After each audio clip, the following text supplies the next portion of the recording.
Senhoras e senhores, preparem as perguntas, vem aí o detetive da economia. Professor Júlio. Fala, meus queridos e minhas queridas, sejam todos bem-vindos a mais um podcast. Eu sou Henrique Moura, estou aqui com o Ivo. Boa noite, meu povo. Também estou com ela, Thalita Santos, seja bem-vinda. Oiê, boa noite.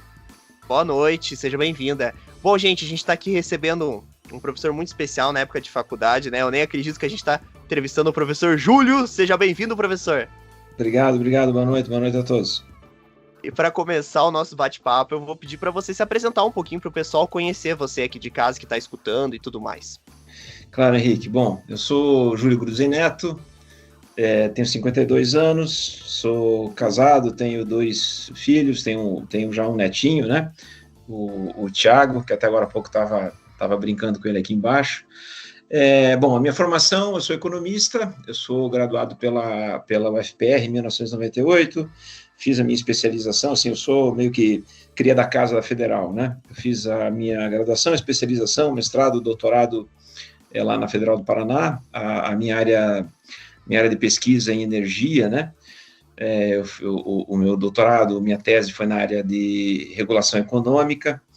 Eu trabalhei durante 19 anos na Copel, né? Fui economista júnior, economista pleno, economista sênior, consultor, fui gerente, liderei ali as áreas regulatórias da companhia, e há um ano, mais ou menos, né, vai completar dia 14 agora aqui de agosto, há um ano só sou professor, né, por uma opção minha e familiar, acabei fazendo um reposicionamento na carreira, e hoje eu, com muita satisfação, né, assim, para mim está sendo uma experiência muito interessante viver e trabalhar só com a docência, né, e como a gente estava conversando, não sei, antes aqui da gravação, eu na FAI estou há 20 anos já, né, eu completei 20 anos o ano passado, então tem um tempo já aí na janela, na minha trajetória enquanto professor. Essa minha, digamos, a minha história, a minha breve história profissional, né? Eu sou também um cara meio inquieto, assim, em relação a uma série de coisas. Gosto de praticar esporte, gosto de música, adoro cozinhar, adoro viajar. Então, essa é um pouco da minha história. Legal, seja bem-vindo, professor Júlio. É uma grande honra estar recebendo você. E eu vou logo abrir aqui para os meus co-hosts aqui, Ivo e Thalita. Gostaria de começar fazendo alguma pergunta? Então, professor, recentemente, né, no 1º de julho de 94, esse mês, 31 anos, algumas semanas do início do Plano Real, você considera ele um plano com sucesso, dado toda a inflação, todo o desmembramento que teve, comparado aos anteriores? O que você tem a nos dizer sobre isso? Então, o Plano Real foi, assim, sem dúvida nenhuma, foi a medida, né, foi o plano, foi o pacote econômico mais exitoso do ponto de vista do controle da inflação, assim, né. O Brasil viveu durante muitos anos, a partir da segunda metade dos anos 80, um problema de inflação crônica, inflação crescente, assim. Até para ser mais exato, a inflação sempre foi um problema da economia brasileira, mas nos anos 80, ela acabou crescendo a patamares muito elevados, assim. Quando você fala em inflação, né, a inflação é um fenômeno que ela tem que ser tratada por 2 aspectos, né? Um deles é a inflação propriamente dita, né, o que é o que a gente vive hoje, por exemplo, né? A gente acompanha os jornais, enfim, agora nos últimos meses, últimas semanas, parece que tem dado até em função da própria taxa de juros, a inflação tem dado uma recuada, né? Até o IPCA, os índices de inflação, vem apresentando isso. Então, a inflação é um fenômeno pelo tamanho, né? E nos anos 80, você tinha um problema muito grave, que era a aceleração inflacionária. Então, a gente começa lá, meados dos anos 80, com uma inflação de 100, 150, 200% ao ano, e quando o Plano Real é lançado, isso muito pouco tempo, né? Estou falando do final dos anos 80, o Plano Real foi lançado em 1994, a gente tinha uma inflação de 2.500% ao ano, né? E, assim, a gente não tem tempo para isso, mas foram umas sucessões de aspectos ligados aos pacotes de estabilização que foram feitos naquela época, e conjuntamente com algumas características da própria economia brasileira que levaram o país a uma hiperinflação. E quando você acompanha a história econômica, você vê o plano cruzado, depois, né, os sucessivos planos posteriores a eles, o plano Collor, você vê uma sequência de erros, uma falta de habilidade, uma falta de um tratamento um pouco mais apropriado para a inflação, né, com as características que nós tínhamos naquele momento, em que o Plano Real consegue vencer essa dinâmica, né? Então, a gente passa de uma inflação de 2.500% ao ano, como eu falei, para algo em torno, no primeiro ano do Plano Real, até porque você considera, né, uma certa inércia inflacionária, uma inflação no período real de 40% a 45%. Né? Já em 95, uma inflação, acho que se eu não me falo a memória, na faixa de 10% a 15%, depois acaba trilhando, acaba entrando em um trilho aí, a inflação quase sempre abaixo desses 2 dígitos, né? Então, nesse aspecto, Ivo, respondendo de forma um pouco mais objetiva a tua pergunta, sim, o Plano Real foi um plano muito exitoso. Entretanto, o Plano Real, ele apresentou alguns problemas, ele acabou incorrendo em alguns mecanismos para controlar a inflação, que trouxeram, em alguma medida, alguns custos, alguns problemas que têm que ser resolvidos. Por exemplo, né, o Brasil nunca conseguiu, mesmo com uma inflação estável, trabalhar com juros relativamente baixos, né? O Brasil tem um problema crônico de taxas altas de juros, mesmo em situações, mesmo em quadros em que a inflação não é tão alta assim, né? Então, essa é uma questão, por exemplo, que a gente até poderia gastar um tempo mais aqui para estar explicando um pouco isso, mas essa é uma questão que tem que ser enfrentada. Uma outra questão que o Plano Real também acaba trazendo, como um mecanismo até que foi utilizado para controlar a inflação e que resultou em um endividamento público muito grande. Assim. O Brasil tem um problema hoje, eu até reputo que uma das principais questões da economia brasileira é resolver o seu endividamento público, que é uma dívida pública muito alta, né? Assim, quando eu comparo com outros países, a nossa dívida pública deve estar na faixa de 80%, 85% do PIB, né? Se eu comparar com outros países, até desenvolvidos, como Estados Unidos, Europa, de uma forma geral, essa relação dívida pública, né? O que o Estado deve para a sociedade vis-à-vis o tamanho do seu PIB, até que não é tão alta assim, né? Você tem países, por exemplo, que trabalham com uma dívida pública de 120%, 130%, 140%.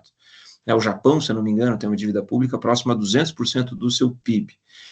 Mas o problema é que o Brasil tem uma dívida pública com juro muito alto, esse juro ele é remunerado, essa dívida ela é corrigida por uma taxa de juros que hoje a Selic está em 15%, e com um prazo de vencimento muito curto. Então, esse também é um problema que o Plano Real acabou, enfim, o conjunto de mecanismos que instrumentalizaram o Plano Real resultaram uma dívida pública, não só foi por conta disso, mas a gente sente um pouco os efeitos disso hoje, de uma forma muito mais intensa. E o terceiro fato que eu vejo é o país tendo dificuldade em crescer em níveis como se crescia antes, né? Vocês devem sempre recordar lá das aulas de economia brasileira, o Brasil até a década de 70, mesmo os anos 80, com uma inflação alta, o Brasil era acostumado a crescer a patamares de 5%, 6%, 4% ao ano, sim, era uma taxa de crescimento baixa, né? Hoje, quando o Brasil atinge uma taxa de crescimento 4%, 4,5% ao ano, é algo excepcional.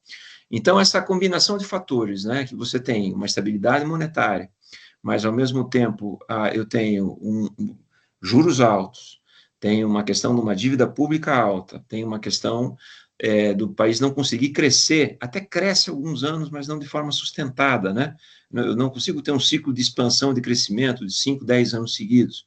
O Brasil, ele seguidamente, ele cresce no que nós chamamos de voos de galinha, né?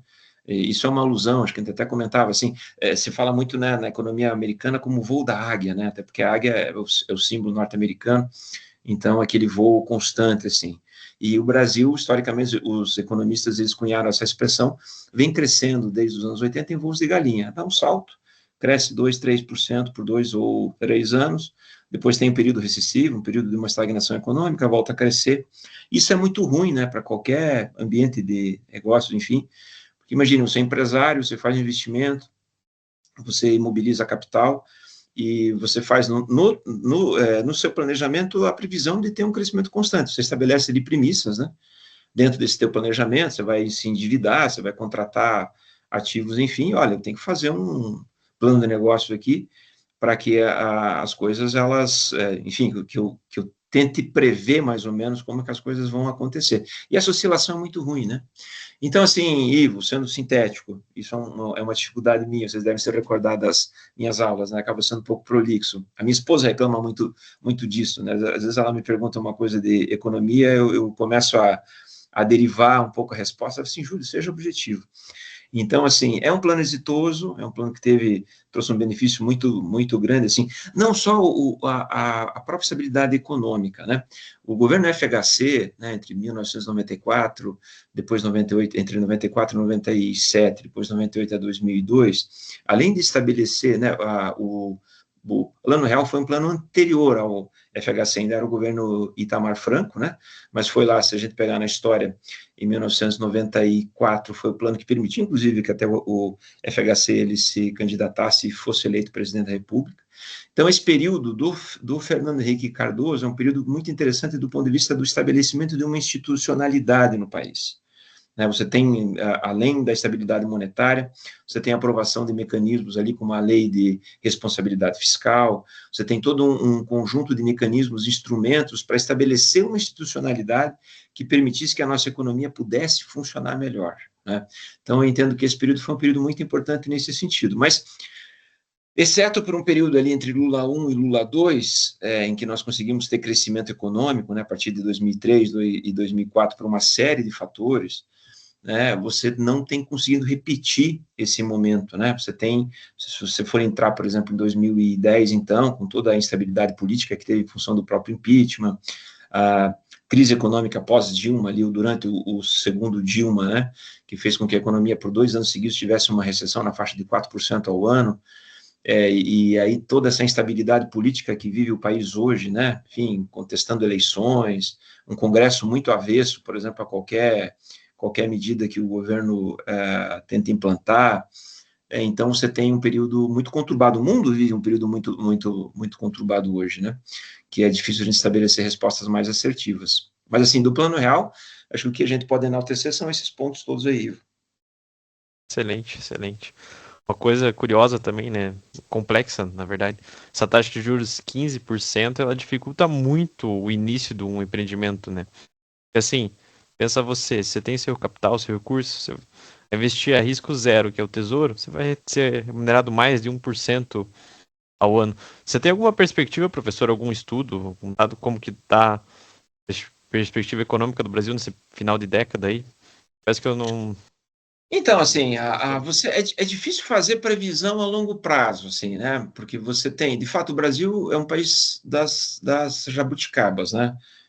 Se tem um país se tem uma jabuticaba que o Brasil tem, e, né, os economistas usam essa expressão, né, da jabuticaba, a jabuticaba é um produto, é uma fruta que só tem aqui no Brasil, né? Reza a lenda, não sei se isso é verdadeiro. Então, a taxa de juros que nós temos hoje é uma jabuticaba, né? Você não tem elementos, digamos assim, materiais que justifiquem uma taxa de juros desse patamar, de 15% ao ano, né? Nós temos uma inflação que, muito embora ela não tenha atendido o centro da meta há alguns anos, mas por poucos anos ela conseguiu cumprir isso. Não é uma inflação descontrolada, é uma inflação que está na ordem, hoje na faixa de, hoje já está beirando um pouco acima de 5%, a meta da nossa inflação é 3%, mas com as bandas superiores chega a 4,5%, né? Então até 4,5% seria tolerável, mas ok, estamos a 5,2%, 5,1%, né? É algo que demande algum cuidado, mas, enfim, não é uma coisa descontrolada, 20%, 30%, 40% ao ano.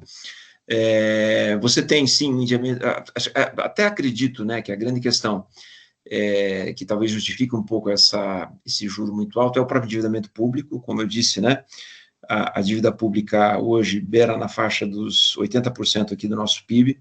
A gente está falando isso em termos de grandeza, e aí, me desculpem, talvez eu não tenha dado atualizado, pode ser um pouco mais, um pouco menos, mas em ordem de grandeza, você está falando numa dívida, num estoque da dívida pública hoje, na faixa dos 8 trilhões de reais, não falei 8 bilhões, mas 8 trilhões de reais, e aí você vai pensar assim, peraí, mas 8 trilhões a uma taxa Selic de 15% ao ano, essa dívida cresce sem fazer esforço nenhum, 1 trilhão e 200 bilhões por ano, né? Isso sem fazer sem ter déficit fiscal algum. Então, esse é o peso que nós temos em relação à nossa dívida pública, né?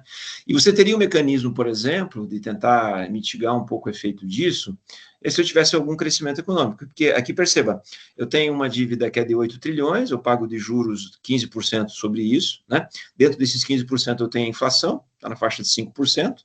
Então, se eu tivesse um mecanismo, né, se eu tivesse uma dinâmica econômica que o setor produtivo imprimisse uma lógica de crescimento que compensasse um pouco isso, né? Porque se a dívida pública ela vai crescer 15% ao ano em função da minha Selic, uma inflação de 5%, ok, tira a inflação. Então, se eu tenho uma taxa de crescimento próximo a 7, 8% ao ano, essa relação dívida pública-PIB ela não iria se alterar muito, mas você não tem isso, né? Então, você tem uma dívida crescendo em termos reais na faixa de 7, 8%, a economia crescendo só 3%, que é o que vem acontecendo nesses últimos anos. Então, a todo ano, essa dívida pública em termos reais, ela acrescenta na faixa de 5%, né, desse estoque todo, estou falando hoje aí na faixa de 400 bilhões. Não tem esforço fiscal, não tem como tirar dinheiro da saúde, da educação, de infraestrutura, que eu consiga controlar essa dinâmica, porque eu não tenho, assim, se você pegar o orçamento da saúde, por exemplo, é 140 bilhões, enfim, o custo financeiro dessa dívida pública é um custo muito alto do ponto de vista das contas públicas, né? E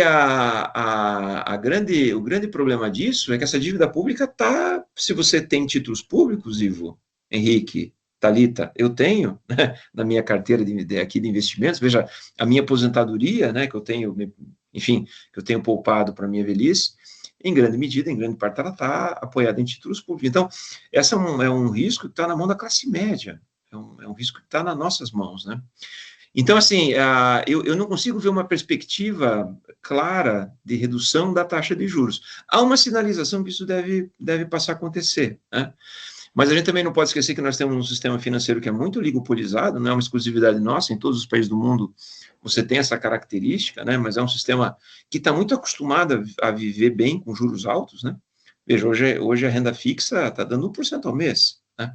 Qual que é o incentivo que você tem, né, de pegar os teus recursos, aplicar num investimento produtivo, assumir riscos, encontrar consumidores, contratar fornecedores, pagar funcionários, para no final você ter 15% líquido no ano? Poucas operações comportam isso, né?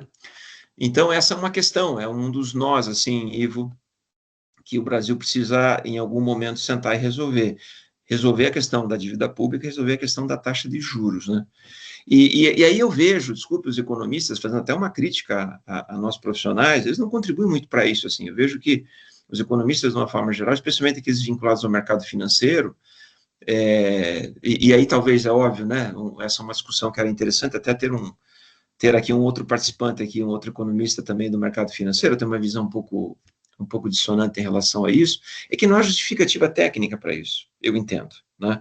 Dentro de uma conversa séria, de uma conversa honesta, é difícil você encontrar elementos técnicos. Por exemplo, o Brasil não está passando por nenhuma guerra. A taxa de juros hoje brasileira é maior do que a da Rússia, é maior do que a da própria Ucrânia, que estão passando por guerras, né? Você não tem uma dívida pública superior a 100%, mas, enfim, o Brasil tem algumas idiosincrasias, tem algumas características e que redundam nisso, né? Eu acho que a pior conversa nesse aspecto, a pior sinalização nesse aspecto é no sentido de encontrar uma solução fácil para isso. Não é uma solução fácil. Eu acho que é necessário que a sociedade, de uma forma geral, ela sente a uma mesa e discuta isso de uma forma bastante honesta, assim, né? E isso acho que é o que tem faltado, esse diálogo, essa conversa franca, honesta, né? Porque você não tem elementos concretos que defendam isso, né? Então, o que eu vejo, e aí indo à tua pergunta, Ivo, eu vejo que há uma perspectiva que a inflação passe a diminuir. Esse quadro, essa disputa que agora está acontecendo, né, de uma semana, duas para cá, com o governo norte-americano estabelecendo as tarifas, ele embaçou um pouco mais esse cenário, né? Mas se não tivesse essa questão, essa disputa comercial, eu entendo que há uma tendência que a taxa de juros iria recuar, até pela própria dinâmica que está acontecendo, né? Se for pegar os IPCAs aí dos últimos meses, julho não saiu ainda, né, mas junho e maio apresentou uma redução, a economia já não tem apresentando uma alta de preços mais tão intensa, então eu entendo que haveria espaço para uma redução. Desse cenário externo agora que resulta dessa disputa comercial, eu acho que ainda está muito pouco maduro para fazer uma previsão mais assertiva, né? Mas eu entendo que isso vai interromper um pouco essa dinâmica que estava muito clara dos juros começarem a cair.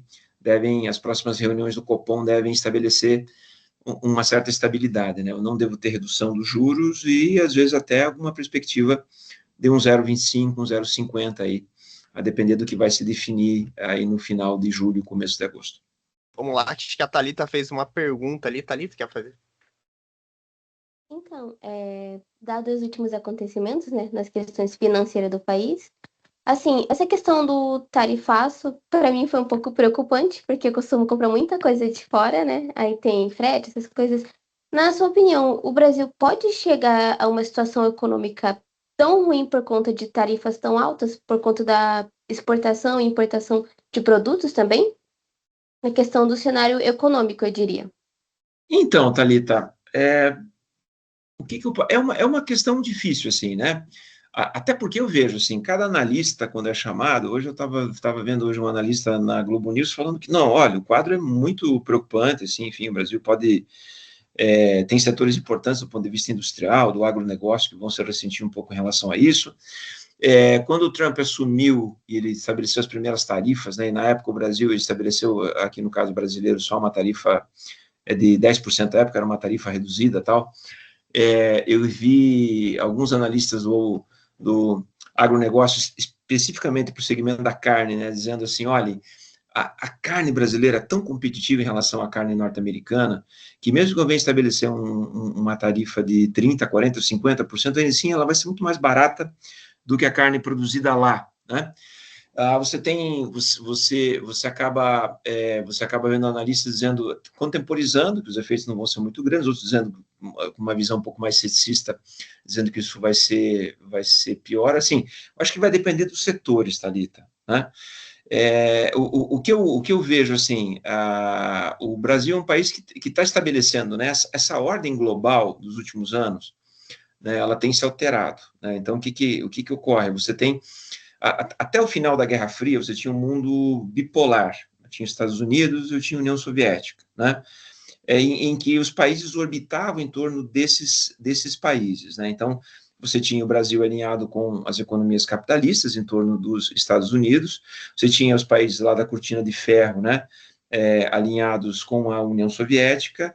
Quando você tem, no final dos anos 90, a cortina, né, enfim, a União Soviética ela se desmantelando, você tem a inauguração de um mundo unipolar, né?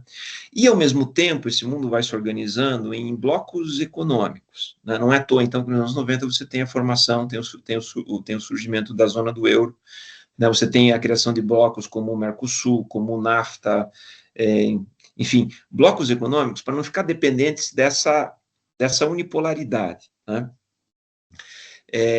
De certa forma, o mundo enfim, ele se cristalizou dentro dessa estrutura, mas alguns anos já tem se percebido, especialmente a partir de 2010, com o crescimento da China enquanto potência econômica, né? Todo mundo até 2000, antes de 2010 tinha essa percepção, mas a partir dessa fase, né, entre 2000, a década de 10 desse século, ela descortina a China como uma potência econômica, você começa a fazer acordos comerciais, digamos assim, para diversificar essa parceria entre países, né? E aí a gente tem que voltar um pouco no tempo. 2010 ainda era governo do PT, e o PT sempre teve uma visão de multipolaridade, né? O PT, inclusive, sempre teve uma visão de estabelecer, no caso brasileiro, não só o PT, a gente fala PT, eu acho que essa é uma expressão assim, o campo mais progressista, o campo mais ao centro-esquerda, e aí você orbita vários partidos nesse espectro ideológico, compõe esse polo intelectuais que acreditam muito na multipolaridade, por exemplo, né? E na formação do Brasil enquanto um bloco, enquanto uma liderança de um bloco econômico importante, por exemplo, aqui na própria América Latina, né? Então, o Brasil chama, né, no lado sul do globo, né, na parte sul aqui do globo, ela se apresenta como uma liderança em relação à Argentina, em relação ao Uruguai, em relação ao próprio México, né, muito embora o México orbite muito próximo dos Estados Unidos, e você tem também a tentativa de criar blocos econômicos maiores, como o próprio BRICS, né? Então, é nesse período que surge o chamado BRICS, né, um pouco antes ali, mas enfim, como uma tentativa de você, não vou depender somente da economia americana, tá? Mas a economia americana tem um papel extremamente importante, assim. Então, a gente, assim, essa parte desse iceberg, a gente só vê a ponta, né? Eu entendo que as nações, de uma forma geral, né, e você pega a Europa, você pega a China, você pega a África do Sul, você pega a própria Índia. Olha só, se você pegar, por exemplo, o Brasil, China, Índia, né, você tem quase 40% da população global, você tem uma parcela, você tem 40% também do PIB global, né, em números aproximados, tá?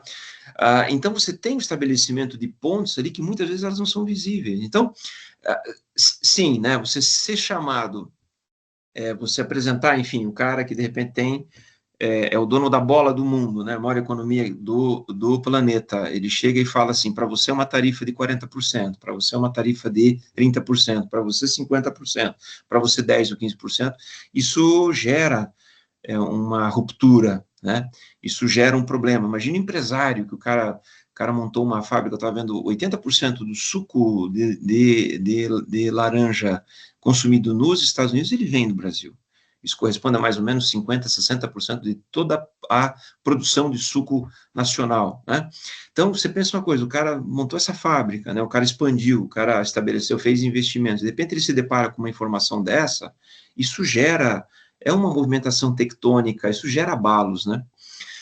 Mas, ao mesmo tempo, eu entendo que você está estabelecendo parcerias, enquanto o Trump está chutando os seus parceiros comerciais, os outros países, as outras nações também elas estão estabelecendo parcerias. Então, o que eu vejo no curto prazo, de fato, é algo que vai gerar preocupação, mas no médio e longo prazo, isso só vai gerar isolamento norte-americano. Não tem uma outra saída para isso, né?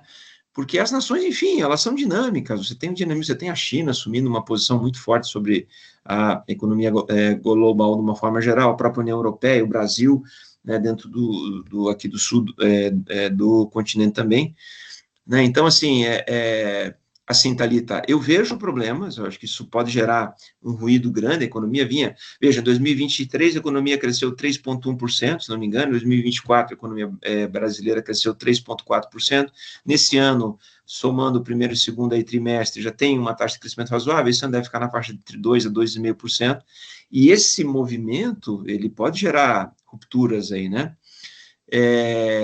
Que pode atrapalhar um pouco esse quadro atual, mas eu entendo que os países vão estabelecer parcerias e, de uma forma geral, acho que isso só vai gerar, no médio e longo prazo, o isolamento norte-americano, assim. O que eu me questiono muito, né, o que me preocupa muito é a institucionalidade dos Estados Unidos diante disso tudo, assim, que para mim é um absurdo, é um completo absurdo, por exemplo, né? E até veja só, o que eu vou falar aqui Oi. Até eu ia perguntar mesmo, é exatamente essa pergunta. Por que o Trump está querendo taxar os outros países? Porque, assim, ele colocou na carta que era devido a questões políticas da carta.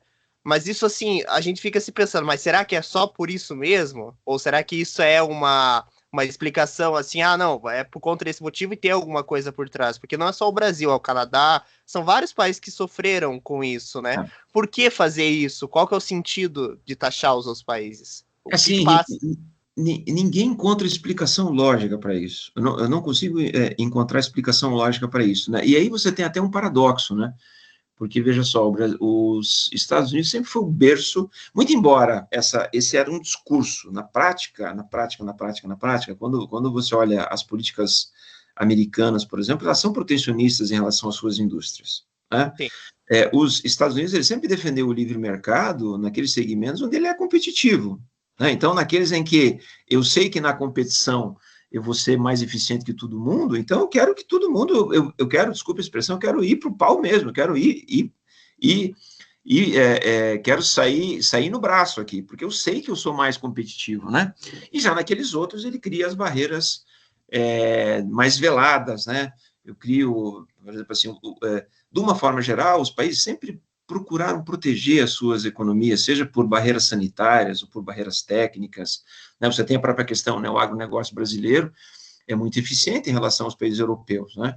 Quando você pega a agricultura brasileira em grande escala, quando você pega, assim, é um estereótipo, né? Uma generalização, você pega o agricultor francês, né? Com pequena produtividade, que produz queijos caros, cara, ele não vai competir nunca com o agronegócio brasileiro. Então, o que a comunidade europeia faz? E eu vejo, assim, tem um caráter preocupado com o meio ambiente, com a própria sustentabilidade aqui do nosso planeta, mas tem também uma preservação aqui de mercado. Então, ok, eu compro a tua carne, essa carne tem que ser rastreada, essa carne não pode vir de um gado, de um boi, que se alimentou num pasto de uma área grilada, que ela foi desmatada. Tem um caráter de proteção ao meio ambiente, mas tem um caráter também protecionista, né? Você cria barreiras que não são assim, eu não vou criar uma taxa, né, às vezes escancaradamente uma taxa de 15%, mas crio alguma barreira nesse sentido que vai impedir o acesso àquele mercado. Mas dessa maneira que está sendo feita, assim, eu não consigo encontrar explicações técnicas para isso, né? Eu até tenho uma, né, que é até perigosa dizer, não sei se eu falo. Se me permite, só dizer, eu vi uma jornalista norte-americana, ela fez uma análise sobre o governo do Trump, até aquele companheiro dele que usava meio que um pseudônimo, aí diz, só que assim, ela fez uma análise que foi por conta de um livro da Amazon que fala A Morte à China. E aí gera dúvida, mas como assim que ele diz que ele leu o livro na Amazon, diz que ele se interessou por aquilo e diz que levou aquilo para ele. Porque tem um filme do Donald Trump que estreou na Amazon, você chegou a assistir aquele filme do Trump? Não, até comecei a ver um pouco a história dele ali, achei meio chato. É um filme bem interessante, que ele fala sobre a questão da Trump Tower, né? Porque o Donald Trump... É que a figura dele me incomoda. Então, só de ficar olhando a figura dele é algo que me gera desconforto. Por isso que eu parei de ver o filme. O próprio Trump, assim, o filme dele é bem interessante. Inclusive, no final do filme, ele fala que ele não quer ser político, né? É claro que o filme, ele conta... O filme, como é um filme, ele tem que ter todo um embasamento para rolar uma história, né? Mas é interessante, assim, eu gostei do filme. Ele teve uma certa polêmica, que ele não foi indicado ao Oscar e tal, até a gente sabe que tem aquela questão que meio que mais lembrei assim... agora, ele não é um documentário, é um filme, tem até um ator, né, que faz, que representa. Não é uma série documental, assim, é o filme mesmo. É um filme mesmo. Isso. Mas desculpa ter feito. É que eu vi essa jornalista americana tirar o vídeo do ar dela, que ela falou que era por conta daquele livro da Amazon que era morte. No final ela faz uma análise, aí diz que encontraram um livro lá que era Morte à China, o nome do livro. Que é um livro que ele viu na Amazon e diz que ele levou aquilo. E talvez alguém no livro escreveu que era bom taxar. E aí ele levou aquilo. Não sei até que ponto, acredito que, claro, que não vamos se basear toda o governo americano, mas que teve algum embasamento em cima de um livro. Pelo menos ficou claro aí que foi por conta de algum livro, alguma coisa que ele leu, alguém que assoprou no ouvido dele e tal ali, que era por conta disso. Mas desculpa, professor, desculpa ter Mas cortado. olha só, Henrique, assim, ó, o que estaria por trás da lógica, que até o próprio discurso dele é esse, né? Então, eu vou taxar os países de quem eu exporto como uma forma de eu proteger a indústria nacional, né? Sim. Essa ideia, é isso que ele coloca, né? Então, eu vou colocar, sei lá, 30% a 40% sobre os automóveis, que vêm da China, vêm dos Estados Unidos, vêm do Japão, e isso como uma maneira, um mecanismo para tentar trazer de volta as indústrias aqui, né? Mas aí você tem, por exemplo, assim, essa lógica econômica, e que vamos, assim, quando você vê alguma declaração dele na própria televisão, ele é primário, assim, né? A maneira como ele coloca a coisa chega a ser algo infantil para um homem de quase 80 anos, assim, e que é um grande empresário, né? Então ele coloca, tudo bem, ele fala para o público dele, né, que é aquele cidadão americano esquecido, né, aquele cara ali do cinturão lá da ferrugem, enfim, que perdeu o emprego ao longo dos anos 80, as indústrias que saíram foram para outros países, enfim, então ele conversa muito com esse eleitor dele, né? Mas essa lógica econômica por trás, ela não se sustenta, porque veja só, como é que uma indústria de automóveis, por exemplo, qualquer indústria, ela vai fazer o planejamento dela para 10, 15 anos, ela não sabe se essa tarifa ela vai se manter. Ao mesmo tempo que ele estabelece, ele diz, olha, a tarifa é 40%, amanhã ela pode baixar para 20%, por exemplo, ou para 15%, ou então subir para 100%. Então, você não consegue encontrar uma justificativa econômica para isso, né? A única justificativa, mas é tão absurda que eu levanto, eu tenho levantado isso até com alguns amigos meus, assim, é para fazer fraude financeira, por exemplo, né? E já está acontecendo algo nesse sentido. Não sei se vocês acompanharam uma reportagem essa semana apareceu, né? Então, assim, no momento, assim, momento imediato, não estou falando dias, estou falando minutos, né? Alguns minutos antes dele anunciar as tarifas, não só aqui em relação ao caso brasileiro, mas com outros países, mas nesse caso específico foi um estudo feito em relação ao próprio real, algum fundo de investimentos, ninguém sabe qual é, porque, enfim, essas agências que fazem esse controle nos Estados Unidos, elas estão capturadas, eles compraram um volume, algo em torno de 4 bilhões de dólares em real a 5,40, se não me engano, né? Isso foi um pouco antes, alguns minutos antes de terem sido anunciadas as medidas que ele falou em relação à taxação. Alguns minutos após as medidas elas serem anunciadas, mas questão de 4, 5 minutos depois, em que você teve um avanço aqui do dólar, de 5,40 para 5,60, foram vendidos automaticamente esses 4 bilhões. E ele realizou, né, esse fundo de investimento, esse banco realizou, esse lucro no mesmo dia, na mesma hora. Isso aconteceu quando foi feito o anúncio em relação ao caso brasileiro, quando foi feito em relação ao euro e quando foi feito em relação à África do Sul, né? Então, é uma fraude financeira, assim, é dado, é posto, isso não é mercado nacional, isso foi o mercado norte-americano que eles colocaram, né? A fraude é clara, a fraude é visível, né? Resta saber só quem foi que fez, né? E ser feita a investigação.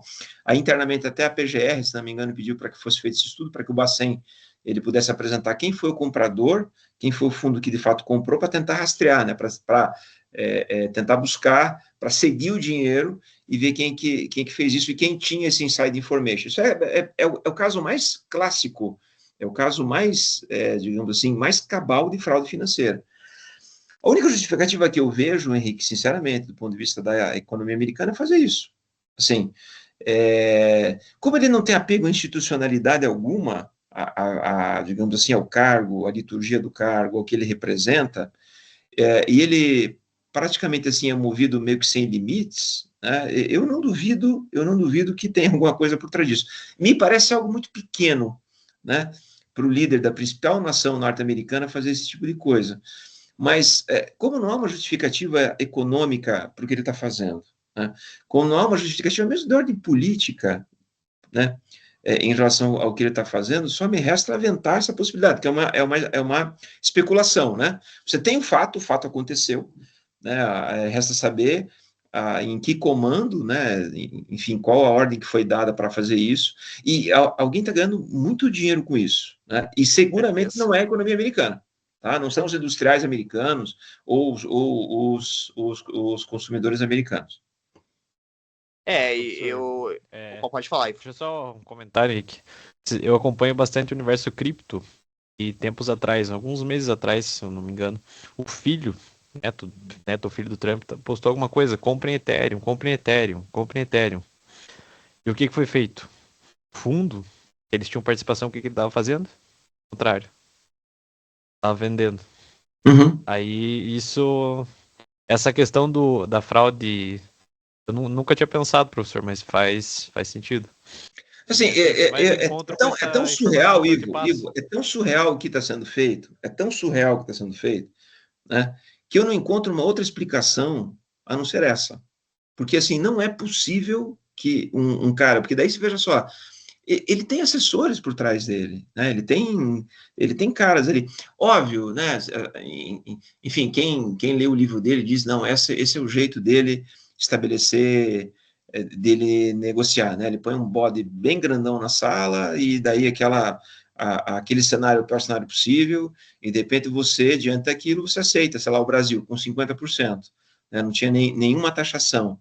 Aí, de repente, cara, fica por 15 ou 20, por exemplo, é muito melhor, muito menos pior do que os 50, né? Então, essa é a maneira meio gangster dele, né, de fazer negócio, mas isso vale lá para o mercado imobiliário em Nova York, onde ele enriqueceu. Mas quando você pensa nos Estados Unidos, que era o farol democrático do mundo, né? Veja, os Estados Unidos, eles são grandes, são importantes do ponto de vista econômico, do ponto de vista mundial, não simplesmente porque eles são a maior economia do mundo, né? Porque eles criam uma visão de mundo que todo mundo quer usufruir, né? Aposto que vocês aí embaixo desse monitor estão usando uma calça jeans. Aposto que vocês aqui, daqui a pouco, ou já fizeram isso, ou vão fazer depois, vão comer um hambúrguer. Aposto que alguns de vocês vão curtir, enfim, vão estar embalando lá, tomando banho, ou indo na academia, escutando rock, escutando Foo Fighters, escutando, sei lá, qualquer banda americana, né? A gente Enfim, tá usando o Teams cara, agora, né, da Microsoft. Exatamente, usando a plataforma americana. Está usando a calça leves, né? Uma vez eu fui com meus filhos, assim, nós fomos para a Disney, né? Até para mudar um pouco a nossa história aqui, o rumo da nossa história. Não sei se vocês já foram para lá, mas a minha filha queria ver o espetáculo final, né? E nós ficamos até 10 horas por aí para ver lá o espetáculo final, o show de fogos, tal, aquela coisa. E quando nós saímos, e foi um dia muito cansativo, assim, né? Assim, o espetáculo é bacana, para as crianças elas aproveitam mais, mas você via muitos adultos lá felizes, né, realizando aquele sonho, você come mal, paga caro, né? E no final, a 11 e pouco por aí, todo mundo se dirigia para uma espécie de um trem, um rollerzinho, assim, né? Que ele levava ao estacionamento, que é gigantesco também, e todo mundo indo naquela direção, na mesma direção, feliz, contente com o que tinha visto, né? E naquele momento me deu um insight, assim, que você percebe, assim, esses caras são o que são a maior potência do planeta porque as pessoas acreditam nesse sonho de vida, nessa maneira de viver. Sonho Né? Então, americano. é o sonho americano, né? E nessa época também eu estava lá em 4 de julho e me chamou muita atenção. A gente foi no mercado comprar algumas comidas, enfim, porque era caro gastar nos parques e tal. E daí saiu, acho que uma família, eram latinos, assim, porto-riquenhos, ou, enfim, ou colombianos, né? Eles desceram num carro, um carro velho, meio que machucado, assim, e os 4, né? O pai, a mãe e os filhos, eram 2 meninos, enfim, todos uniformizados com a bandeira americana, uma camiseta americana, uma bermuda americana, porque eles acreditam no sonho americano. Esses caras que agora estão sendo perseguidos, por exemplo, estão sendo imputados como os responsáveis por problemas da economia americana, né, ou da sociedade americana, de uma forma geral. Então, eu me questiono muito, assim, né, em torno dele, né, por mais que você tenha uma visão mais conservadora do ponto de vista econômico, ou menos progressista, como se propõem os próprios democratas, né, mas, assim, olhar para isso que está sendo feito e não questionar, assim, sei lá, eu tenho uma visão um pouco, acaba tendo um calafrio um pouco pessimista, assim, em relação ao futuro, sabe? E pensar muito, né? Realmente não tem uma explicação lógica desse ponto, eu concordo, não. Assim, ele coloca o fator político, né? Longe da gente discutir se a questão do ex-presidente, mas assim, é uma nação que chegou aqui e falou: não, ou vocês fazem isso, ou eu vou taxar, acabou. Né? Então é uma situação que assim, é de se pensar muito, né? De se refletir por que isso está acontecendo e tudo mais. E realmente, quando a gente teve o primeiro governo Trump, um pouquinho antes da pandemia, a gente teve aquela questão de Estados Unidos e China, né? A gente tinha uma questão, aí veio a pandemia, aí lascou tudo, e aí, enfim, veio toda uma questão, e aí veio a vitória do Biden e tudo mais, que também não, de acordo com o que a gente vê pelo pessoal, a gente trouxe várias pessoas brasileiros que moram lá, não fez um governo, no ponto de vista deles, muito eficiente. Volta o Trump e voltou, parece assim, de uma forma bem mais forte nesse sentido de taxar, né? A gente já teve aquela questão do muro, lembra que ele queria fazer um muro para dividir o México, enfim, diversas outras questões, né? E é uma situação que, assim, a gente percebe no dia a dia que tem restaurante, e a gente está num polo industrial ali no Afonso Pena, que as pessoas em si, elas estão um pouco receosas com isso, né? Principalmente empresa que exporta para fora, né? A gente percebe Sim. que 1º de agosto ninguém sabe como vai ser, né? Se por exemplo, o iPhone custa 5 mil reais, vai custar 30 mil reais. Ou enfim, aí todo mundo tem gente que fala, não, mas pensa bem, o produto vai ficar no Brasil, vai ficar mais barato. A gente falou que vai ficar mais barato as coisas. Não sei se isso que vai acontecer, mas enfim, não, vai baixar o preço das coisas. Então, realmente é uma situação que a gente não sabe o que vai acontecer, né? A gente tá vivendo já uma situação nos mercados, assim, eu que trabalho em restaurante e vou, né? A gente tá vendo esse ano, assim, a gente tá vendo uma situação bem periclitante. Você vai no mercado hoje, você sabe o que você compra com 100 reais, enfim, né? E isso preocupa a gente como brasileiro, né? Porque nós também, a gente também consome muitas coisas dos Estados Unidos, né? Então é uma situação que assim, vamos ver as cenas do próximo capítulo. Eu acredito ainda que ainda vai haver uma negociação, porque eu acho que isso não é nem bom para nós, nem bom para eles. Eu acredito nessa No caso, nesse negociação. caso específico, né, Henrique, o que que acontece? Acho que o Trump ele não tinha ideia do tamanho que tinha o BRICS, né? Eu acho que essa foi o susto dele foi, né, em algum momento recente, os assessores deles colocaram essa questão, o tamanho do BRICS, quando você junta Brasil, Estados Unidos, Brasil, China, Rússia, Índia e mais os outros países que estão entrando, você fala em quase 50% do PIB global, você fala em mais de 50% da população aí global. E, assim, né, quando eu estabeleço blocos econômicos, isso um pouco os Estados Unidos eles sempre fizeram também. Quando, assim, nenhum país sozinho hoje consegue negociar de forma igual com os Estados Unidos, por exemplo. Então, países como o Brasil, a própria Europa, por exemplo, tem que estabelecer parcerias econômicas, né? Então, a primeira coisa que o país central dessa dinâmica ele busca fazer, ele busca quebrar esse bloco, né? Então, por exemplo, no caso aqui do Brasil, o Chile sempre foi muito relutante em entrar no Mercosul e ele participar do Mercosul. E ele sempre teve negociações muito mais favoráveis em relação ao mercado norte-americano do que os outros países da América do Sul. Porque os Estados Unidos usavam o Chile, sempre usou o Chile como um mecanismo, como uma forma, olha, não forme um bloco. Não queiram ganhar poder de barganha comigo. Negociem unilateralmente, deixe o Brasil isolado, né, ou alguns países um pouco mais isolados, isso como uma forma de enfraquecer o bloco. Né? Então, o que ele está fazendo um pouco, talvez, Henrique, é um pouco isso. Né? Ele percebeu o tamanho que tem o BRICS, ele percebeu, e aí, veja só, você tem a China despontando como, já consolidada como a segunda economia do planeta, mas a China despontando como uma economia muito tecnológica, muito avançada. Né? Se eu fosse olhar, sei lá, 15 anos atrás, mais ou menos, a China deu um salto tecnológico brutal, né? E ela seguramente ela vai preencher esse espaço dos Estados Unidos. Então, tem essa questão do próprio BRICS, que eu acho que ele está... Até se fosse colocar nessa equação aqui, meninos e Thalita, eu acho que a questão política é a menor questão. Acho que tem a questão do tamanho que o BRICS ele percebeu, qual que é esse tamanho.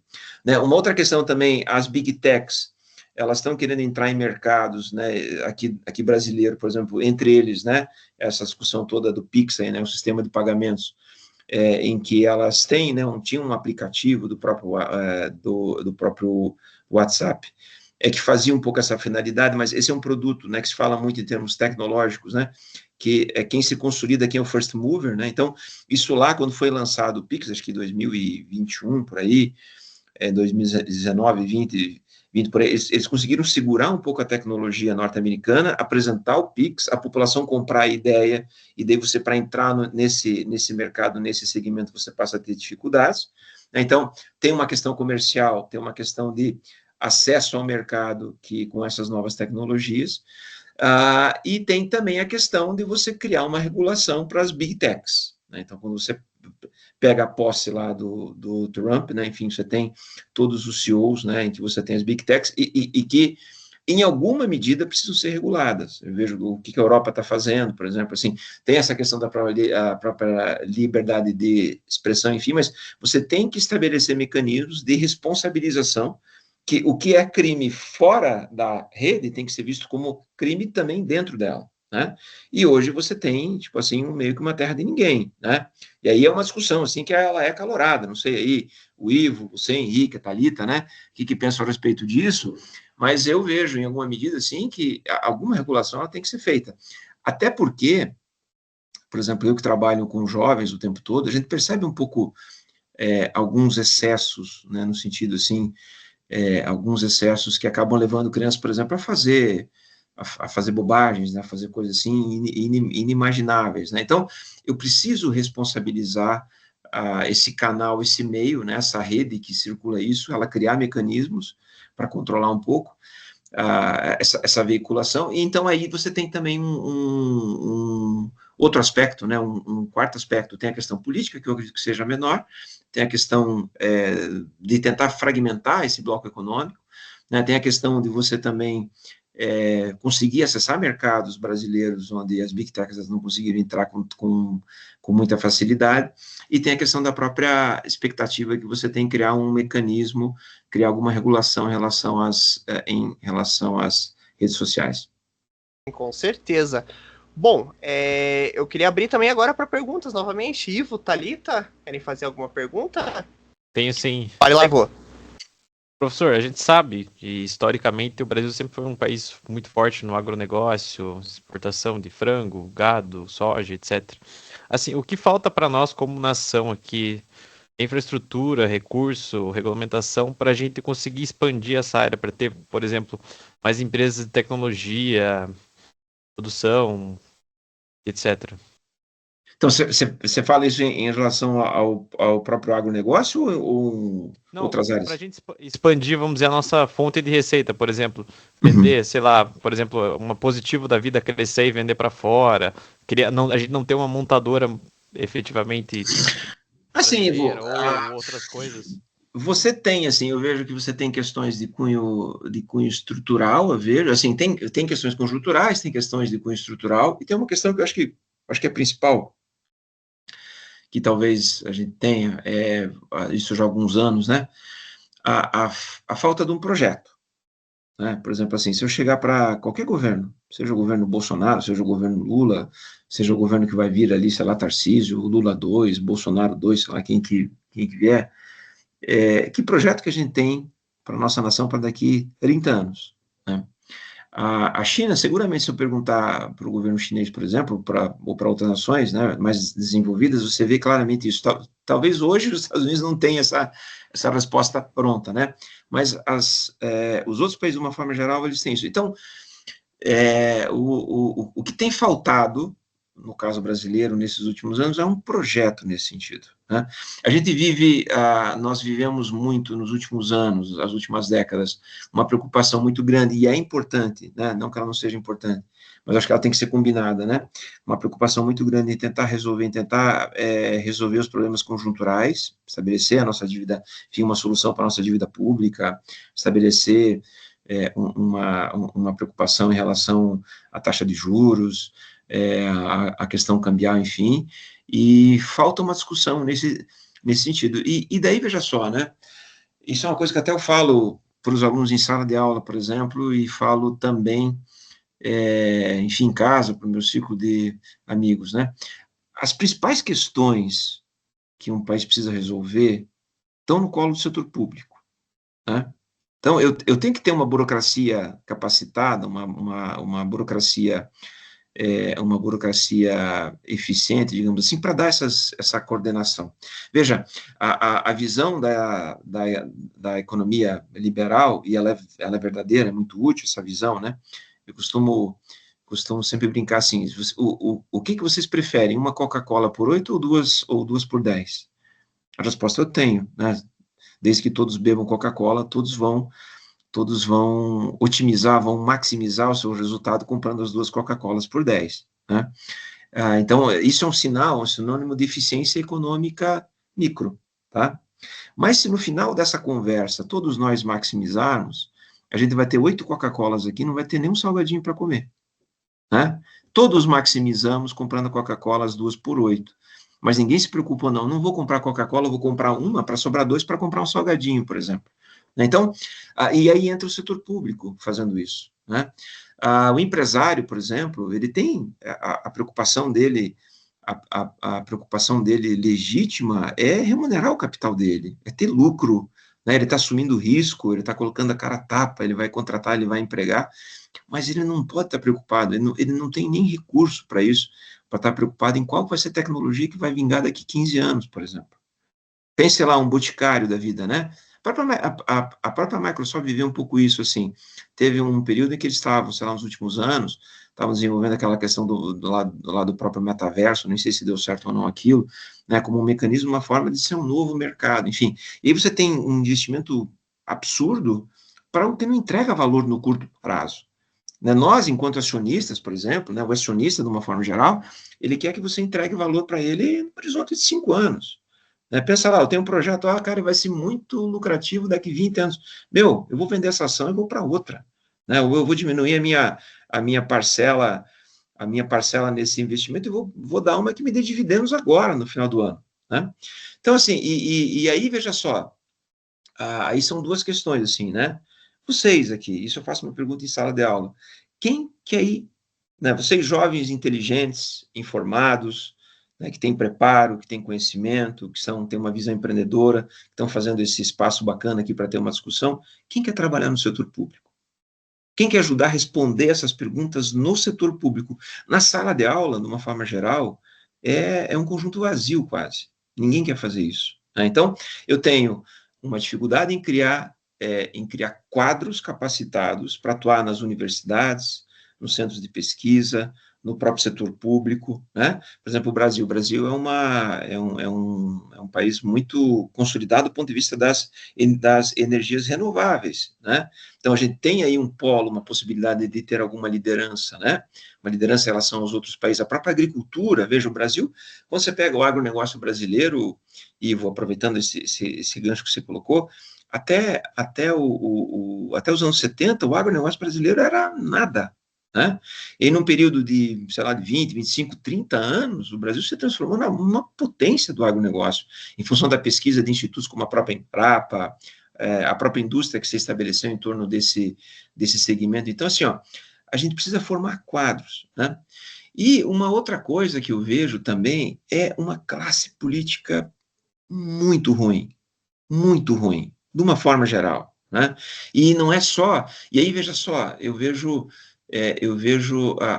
assim, do ponto de vista federal, isso você tem 500 e poucos deputados, 513 deputados, assim, se for, sei lá, pode ser que eu seja injusto, mas se eu tiver uma parcela de 20 ou 30% que consiga fazer uma discussão séria sobre assuntos, e uma discussão que tem essa visão, que tem esse compromisso com o futuro, que não está sujeito a lobbies econômicos, assim, eu acho que é muito, né? E quando eu transfiro isso para as prefeituras, por exemplo, você pega Curitiba, né? Curitiba é uma cidade grande, tá? Uma cidade que tem toda uma burocracia para desenvolver a sua urbanidade, o planejamento urbano e tal, mas pense em cidades pequenas, que nem agora, eu vim de férias agora, fiz algumas viagens para o interior ali de Minas Gerais, então você tem cidades com 4 mil habitantes, com 3 mil habitantes, assim, qual a massa crítica que eu tenho para discutir? Né, possibilidades, por exemplo. Né? Até achei interessante, né? Eu visitei assim, eu acho que percorre um pouco por isso, né? Eu visitei o Ouro Preto e fiz um passeio, uma visita, em que um cara, um jovem, tipo vocês assim, ele herdou a propriedade do pai dele, e a propriedade do pai dele tinha uma mina abandonada, né, da época lá do período colonial, né, da extração do ouro e tal. E essa mina era um problema para ele, porque ele não podia fazer nada na terra, né? E o que ele fez? Ele fez um passeio informativo guiado mostrando as minas. Então você tinha uma experiência, até eu sou meio claustrofóbico, fiquei um pouco ansioso ali dentro, porque você entrava na mina, ele mostrava os veios, né, onde possivelmente seria encontrado ouro, mostrava como que era o trabalho. Eu fui nesse passeio. E foi lá, então, que legal. Foi, né? eu adorei Ouro Preto, é muito, muito bonito. Assim, até brinquei com ele, cara, você tá transformando ouro disso aqui. Né? Então, assim, essa visão empreendedora, acho que ela tem que ser, em alguma medida, tem que ser contaminada pelo Estado. Né? A gente vê no Estado sempre como um problema, uma bola de ferro no pé do empresário, do investidor, da família, mas notem, sobre todos os aspectos, a própria Covid mostrou muito isso, né? Quando você tem um problema sério a ser resolvido, o Estado vai ter que se apresentar. E aí veja só, não tem uma visão assim, não, o Estado vai ter que tomar conta de tudo, não, o Estado não tem, ele não precisa ou não deve se intrometer onde ele não deve estar, né? Mas o fato é que a gente precisa ter, para a construção desse projeto, a formação de uma burocracia capacitada, a formação de quadros políticos capacitados, né? E aí, veja, quando eu olho para a realidade brasileira, eu não consigo ver, exceto por questões pontuais, algo nesse sentido. Então, eu não consigo ver, Ivo, a perspectiva, e aí, veja só, né? Por que eu falo isso? Porque quando você tem isso, Ivo, você constrói políticas de Estado, e não políticas de governo. Né? Pode entrar governo, pode sair governo, aquela política está dada lá. A política educacional para formar pessoas, para formar jovens, né, que tem educação básica, uma política pública de Estado, do ponto de vista da saúde pública, uma política pública de infraestrutura. Daí, se entrar gato preto, gato branco, né, gato malhado, o o tricolor não vai fazer diferença, porque a burocracia está lá, ela está estabelecida, né? Então, assim, o que eu vejo, falta muito isso, assim. Mas nós temos exemplos, Ivo. Eu vejo, assim, por exemplo, usando especificamente o agronegócio, né? Recentemente, a Embrapa, uma pesquisadora da Embrapa, não recordo o nome dela, ganhou o prêmio, não é o Nobel, né? Mas é o prêmio mundial da agricultura, falando sobre fixação de nitrogênio, se não me engano. Cara, ela é uma sumidade. A própria Embraer, por exemplo. A Embraer, você pensa, né? A Embraer é a terceira empresa, terceira companhia de aviação global, eu não sei se nessa ordem, né? Tem o Boeing, Airbus e Embraer, uma empresa que foi feita nos anos 50. Petrobras, a mesma coisa, né? Apesar de você ter um movimento muito grande hoje necessário em relação a energias renováveis, né? Mas a Petrobras é um país que lidera a extração de petróleo em terras profundas, né? Você tem uma fronteira de extração de óleo e gás, que ela vai, enfim, ela vai chegando a um certo limite, né? Quando eu era jovem, tipo, você assim, sempre via, não, olha, os próximos 50 anos a extração de óleo e gás ela vai se reduzir. A cada ano essa curva ela é deslocada para frente, né? E a Petrobras lidera um pouco isso, né? Quer dizer, lidera essa característica de eu ter, como a teoria de eu tirar a árvore, eu tirar a maçã da árvore, né? Eu pego primeiro aquelas que estão mais embaixo, e depois eu sou obrigado a pegar as que estão mais em cima. Essas maçãs de óleo e gás que estão mais em cima, a Petrobras lidera essa tecnologia, né? E outros setores, outros segmentos, você tem como exemplo que a gente pode dar de um Brasil que dá certo, né? Mas, assim, me preocupa muito a questão da falta de um projeto, a falta de um consenso, né? Como eu costumo dizer, eu acho que todo mundo acredita no paraíso, todo mundo acredita no céu. A gente diverge a maneira as maneiras que tem para se chegar lá, né? Mas eu acho que falta para nós, assim, Ivo, essa visão, assim, o que eu quero, em que nicho o Brasil vai atuar, qual segmento que ele vai liderar, né? Essa é uma pergunta que, exceto alguns grupos muito restritos e que muitas vezes conversam para dentro, intramuros, né? Você tem um pouco essa massa crítica dentro das universidades, por exemplo, mas que conversam para dentro. Então, enfim, as universidades, sejam públicas ou então privadas, elas formam pesquisadores, doutores, tal, que muitas vezes ficam conversando intramuros, né? A minha preocupação não é, por exemplo, registrar uma licença, uma patente nova, é escrever um artigo, né? Então, essa questão assim que eu vejo que alguns países como a China, por exemplo, usando o exemplo, né, não que eu seja admirador da China, mas a China é um caso exitoso de transformação econômica muito rápida, né, quando você fala em 50 anos, anos 70, o PIB chinês é um PIB um pouco inferior ao PIB brasileiro. Anos 80, 90, os produtos industrializados da China eram, assim, você ia para o Paraguai, era tênis chinesinho, era penalzinho, estojinho, né? Hoje, você vê os carros chineses, por exemplo, você toma um susto, né? Até esses dias eu sou Eu tenho uma máxima assim, né? 5 anos atrás, por exemplo, se você comprasse um carro chinês, você era um trouxa. Assim, há 10 anos atrás, né? Hoje você é um trouxa se não comprar um carro chinês, né? Porque você pega um carro, sei lá, um carro 200 mil e um carro nacional desse mesmo valor, cara, os caras... Tudo bem, tem a questão do mercado depois, mas essa é uma transformação que não ocorreu todo mundo maximizando, né?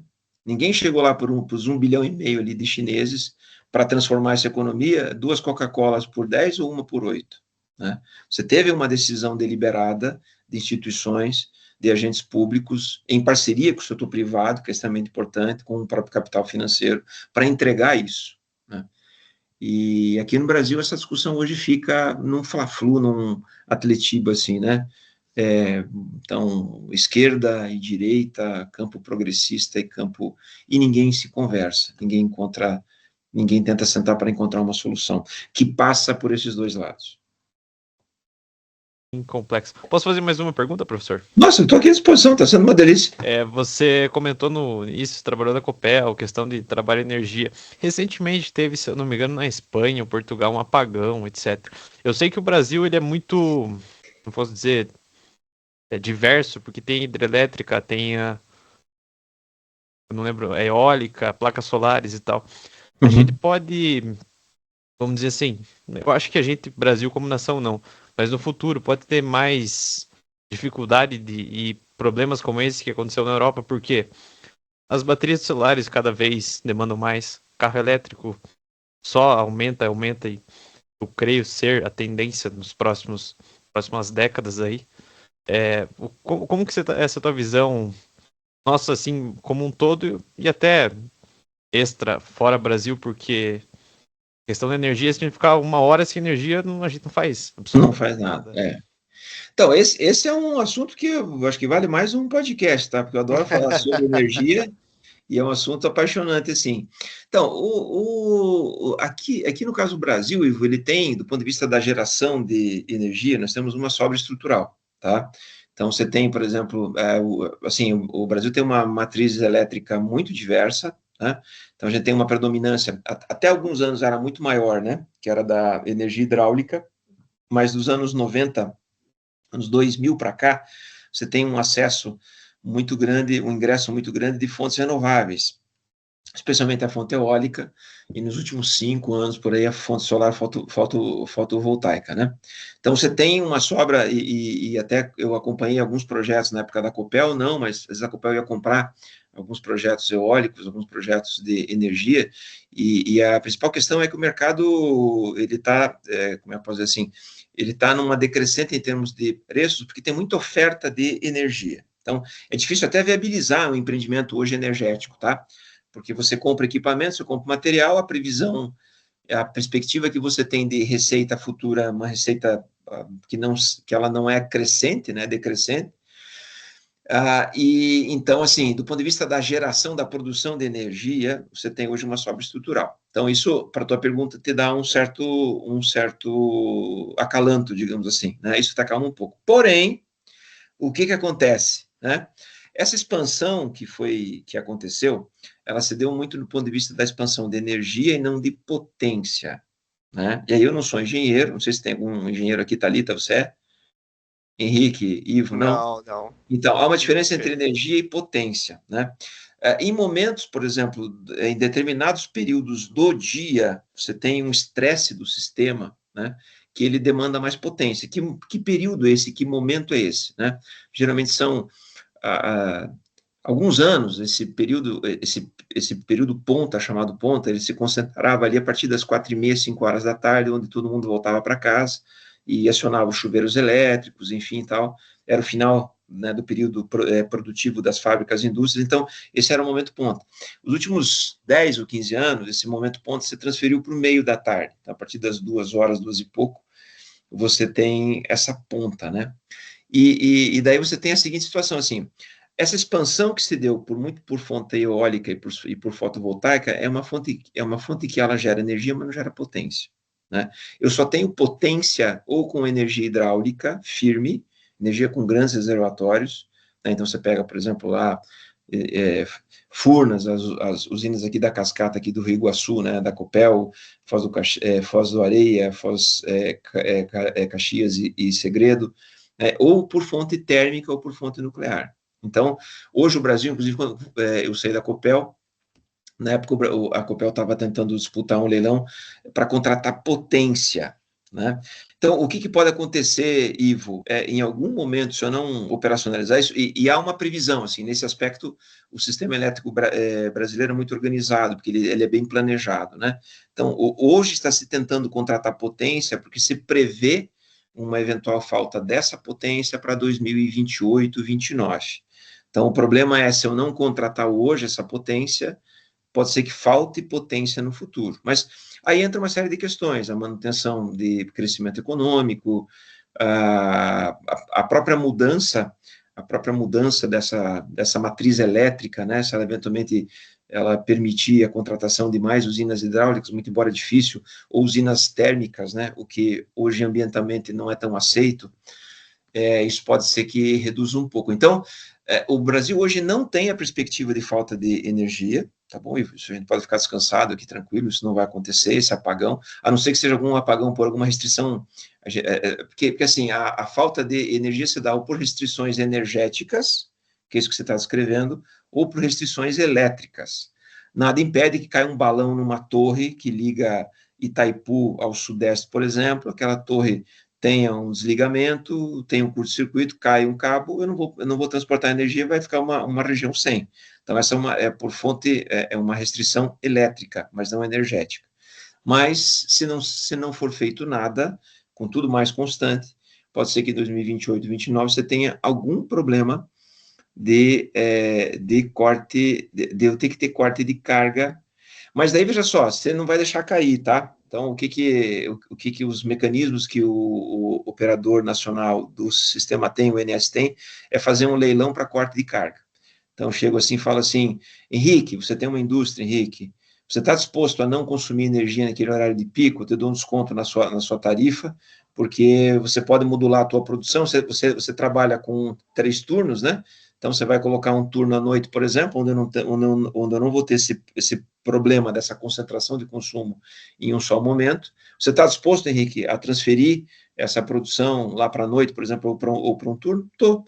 Né? Então, esse é um mecanismo, uma forma para que daí o Ivo, que tem a indústria dele que não pode desligar naquela hora, porque é um alto-forno, por exemplo, né, uma siderúrgica, não pode desligar, tem que funcionar 24 horas, você não fique sem essa energia. Então, esse é um dos mecanismos, né? Eu fazer um leilão, uma forma, um mecanismo para que eu estabeleça cortes de carga criteriosos. Eu confesso, Ivo, que eu não me recordo qual foi a causa daquele apagão, né? Eu vi que houve apagão, mas depois, enfim, não se encontrou. Imaginou-se que era um ataque cibernético, alguma coisa assim, mas depois foi uma questão elétrica ou uma questão energética mesmo, né? Eu não sei o que deu, qual foi o desenlace daquele apagão. Eu só lembro que eu tava com um amigo meu lá na Espanha ou Portugal, e ele saiu uns 2 dias antes, assim. Se ele ficasse mais tempo, ele corria risco porque daí, obviamente, sem energia, fechou o aeroporto, etc. Sim, Complicado. Eu só lembro que ele falando assim, nossa, saímos 2 dias antes ali. Nossa. Curioso, um fato que tudo que você está comentando aqui, professor, vai de encontro com as outras informações que eu tenho já de experiência vivida. Minha família tem terreno. A gente é meio do agronegócio, assim, tem criação de gado. Tem algumas plantas, alguns pastos lá na fazenda, perto de Paranavaí, que meu primo, ele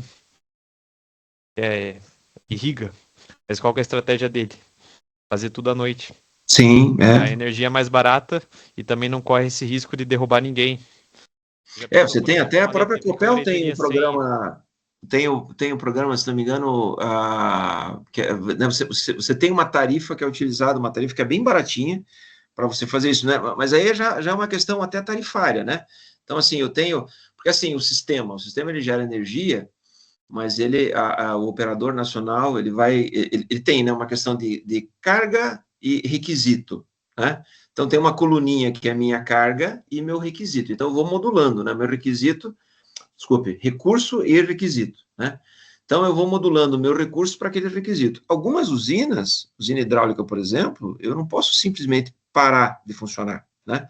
A usina, quando vai entregar energia, por exemplo, aqui no Brasil, a gente consome energia a 60 Hz, né? Então, essa é a frequência, até a própria energia que vem do Paraguai, né, o lado paraguaio, né, ele produz energia a 50 Hz. Então, quando o Brasil compra energia, quando vem energia do lado paraguaio para cá, tem uma subestação para transformar essa energia de 50 para 60 Hz. Quando uma usina deixa de estar operando, uma usina hidráulica, ela, enfim, aí, né, eu não sou engenheiro, então se algum engenheiro que estivesse nos assistindo aqui depois olhar isso, por favor, tenha isso como uma licença poética, né, se eventualmente eu cometi algum erro aqui. Então, a energia, né, a turbina, quando ela vai gerar, então, às vezes a Copel tinha, não só a Copel, mas um outro gerador, né, hidráulico, ele vai fazer uma manutenção na sua máquina. Quando aquela máquina, aquela turbina vai voltar a gerar, ela tem que entrar numa frequência. É por conta disso que quando eu tenho um apagão, por exemplo, o apagão demora para ser restabelecido, entre outras coisas, eu tenho que equalizar as frequências, né? Porque na hora que vem uma geração sem carga, ela vem com uma frequência maior. A carga, né, a geração e a carga ajuda a segurar a frequência quando eu tenho a geração. Então, quando você tem uma usina que entra de volta para o sistema, eu tenho uma rampa onde eu vou equalizar essa frequência, né? Então, eu não posso desligar, por mais que eu precise, às vezes, economizar água em reservatório, eu não posso ficar ligando e desligando uma usina hidrelétrica. Então, essa energia vai ser gerada, se ninguém consumir, ela vai ser jogada fora. Então, é um mecanismo, uma forma para que de madrugada, né, os produtores rurais, enfim, né, que vão irrigar, as indústrias, né, que podem fazer essa modulação da sua produção em um turno noturno, você consiga ter essa produção e consumir essa energia. Então, é uma maneira de você, é uma questão operativa, uma questão tarifária, né, e que em algum momento pode ser que seja necessário para enfrentar esse possível problema, caso não seja tratado a tempo. Excelente. Eu vou deixar uma perguntinha capciosa para você, né? Você que fez a pergunta, você que bolou lá, essa resposta eu vou deixar para você só hoje. Pra ele o que é o momento capcioso primeiro. O momento capcioso é a perguntinha capciosa que a gente faz para encerrar, tá?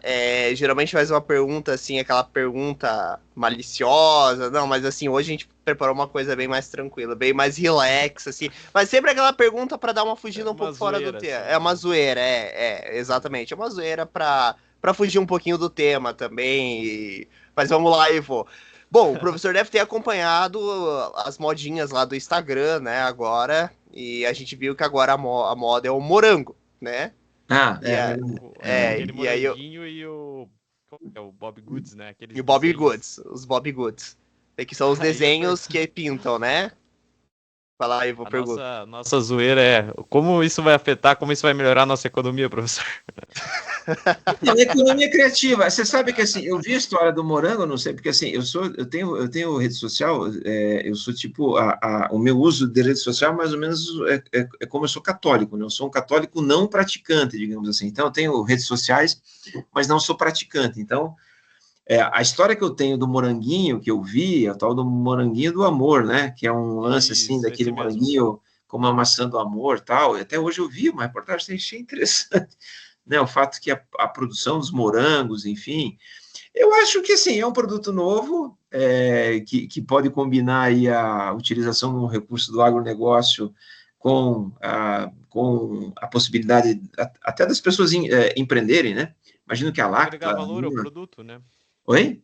Agregar valor ao produto, né? Eu acho que é um mecanismo, uma forma das pessoas poderem fazer renda com isso. Então, acho bacana. E fiquei curioso até. Se bem que, como eu voltei de férias, eu acabei me auto-estabelecendo uma restrição alimentar aí para que eu possa voltar ao meu peso original antes daqui das férias, né? E tirar férias lá em Minas Gerais é algo muito cruel, assim, né? Porque você come muito, muito, muito, muito feijão tropeiro, muito torresmo, né? Você conheceu o Instituto Iotim? Conheci o Instituto Iotim. É lindo lá, né? É muito bom. É muito bom. E tem uma coisa que eu não conhecia e que eu acho que vicia mais do que crack. Tá? Assim, crack dizem, né? Enfim, uma história meio triste, enfim, que você com 4 usos por aí, você já está viciado. E acabou acontecendo isso comigo com torresmo. Porque eu nunca tinha comido muito torresmo, porque o torresmo mineiro é muito gostoso, sabe? Então, eu estou viciado naquilo. Estou até um pouco adicto, faz uns 3 ou 4 dias que eu não como torresmo, mas é muito bom. Então, assim, eu vou provar os morangos, tá? Eu vou experimentar os morangos, de repente, numa outra oportunidade, posso até dar uma resposta um pouco mais assertiva, mas eu acho que podem influenciar sim. Os economistas que gostam de fazer cálculo podem até fazer uma regressão, né? Em relação ao comércio internacional e a expansão da produção de morangos, enfim, até ter uma conclusão em cima disso. Quem sabe eu apresento esse modelo na próxima conversa. Inclusive, é bom hoje, você falar até de deixa eu só dar um morango. exemplo, Henrique. Pode falar, pode falar. O pessoal hoje lá na empresa pediu, acho que foi no Calçadão aqui no centro, não sei exatamente o lugar. Daí o que aconteceu? Por exemplo, 3 dias atrás estava X, daí por causa da alta demanda, a demanda estava tão absurda, eles tiveram que cada vez ir escalonando o preço e às vezes não tinha o produto. Nossa. Por quê? Porque essa demanda absurda. E aí que você abre um nas redes espaço sociais no mercado para novos concorrentes, né? Então, o cara que produz, sei lá, maçã do amor, ele vai passar a produzir moranguinhos, né? Tem uma maçã, mudando um pouco, uma sugestão até para vocês, não sei se vocês já comeram, é uma maçã caramelizada, já comeram ou não? Depois vocês vejam aí, Mary Ann Apple, ou Mary Apple, alguma coisa assim, que é uma maçã do amor, só que é uma maçã do amor que ela é caramelizada, isso que é muito comum no Canadá. Então, esses dias eu até vi uma entrevista, um casal que morou nos Estados Unidos, no Canadá, viu essa receita, trouxe para cá, é muito gostosa, é um valor agregado alto também, ela custa 30 ou 35 reais, tem até maçãs dessa por 50 reais, e é muito bom. Então, o que a Mary Apple deve fazer, olhando para esse comportamento, usando até um linguajar bem de economista, né, olhando essa tendência altista, né, Ivo, em relação aos preços do morango aqui do amor, muito embora não seja um first mover, né, vai estar entrando no mercado com algumas digamos assim, não tão eficientes quanto os que já estão estabelecidos, mas quem sabe ela possa equilibrar um pouco essa oferta com essa demanda aí, deixar os casais e os namorados e os consumidores desses morangos felizes. E fazendo um adendo, né? Não podemos esquecer quem produzia morango na nossa faculdade, nosso querido Preto. E hoje eu fui na Quitanda comprar uma verdura para a hora do almoço aqui e me chamou a atenção, depois que eu fui fazer essa associação. A caixa do morango, assim, com 6, 7 morangos, estava 14 reais. Então, não sei se é a baixa produção agora, ou se é a demanda que está muito alta, a combinação dessas duas coisas, mas está afetando o mercado aí. O inverno e essa alta demanda. Então, compre ações de quem produz morango, hein? De alguma chácara que produza morango. É uma boa dica. Mas, bom, eu queria agradecer a presença do Júlio aqui. Hoje foi muito bacana, muito legal. Foi uma grande honra estar entrevistando nosso querido professor de faculdade, matando saudade. Nossa, eu tava com a saudade de ter uma aula. Esses dias para trás o Ivo falou que tava na frente da FAI, deu vontade de entrar, né, Ivo? Nossa, o prédio tá muito bonito lá, né? Agora tá outra outra coisa. A estrutura agora melhorou bastante, assim. Melhorou muito. Bacana. Tem que voltar lá, Henrique. Temos que voltar lá, quem sabe fazer uma pós, porque, olha, realmente ficou muito bonito o prédio da FAI e ficou lindo de verdade. Na nossa época era um pouquinho diferente, mas assim, a gente tem boas lembranças. Ainda quero trazer muitos professores da FAI, a gente trouxe a Ângela, o André. Agradecer a André, porque foi ela que me passou o seu contato, né? Mais uma vez agradecer ela tem dado um apoio também para o nosso podcast, muito bacana. E fazer um convite para o próximo episódio. Domingo às 8h30 a gente vai receber o Manuel. Ele tem deficiência visual, ele é cego, e ele tem uma história de vida muito interessante. Ele vai estar aqui no nosso podcast, ele é músico, e ele é cristão e tudo mais, e tem uma história de vida de muita superação. Então vai ser um daqueles episódios que vai ser bem interessante. Ele vai contar a história de vida dele, dar o testemunho dele, então vai ser uma história bem bacana, bem interessante. Para quem gosta de histórias de superação aí, tenho certeza que esse episódio vai ser muito interessante. Ele que já teve uma rádio, foi radialista, agora tá fazendo faculdade, então é uma história de vida, assim, superação, né? E é muito bacana tudo isso que ele passou na vida dele, ele já me entrevistou, eu já entrevistei ele. Se não me falha a memória, acho que agora é a segunda vez que ele vai participar do nosso podcast, então ele tá voltando depois de alguns anos, então vai ser muito bacana o bate-papo, né? E próximo episódio, domingo às 8h30, eu convido aqui, e eu vou deixar também nas redes sociais o link das nossas redes, né, do Gimito, para vocês conhecerem. Antes de sair o episódio, provavelmente, quando já estiver gravando, já estiver editado, já deve ter saído a musiquinha do professor Júlio lá, que vai sair com uma animaçãozinha cantando lá, que eu trabalho com animação também, produzo as animaçãozinhas. E é isso, gente. Então eu vou ficando por aqui, e até a próxima!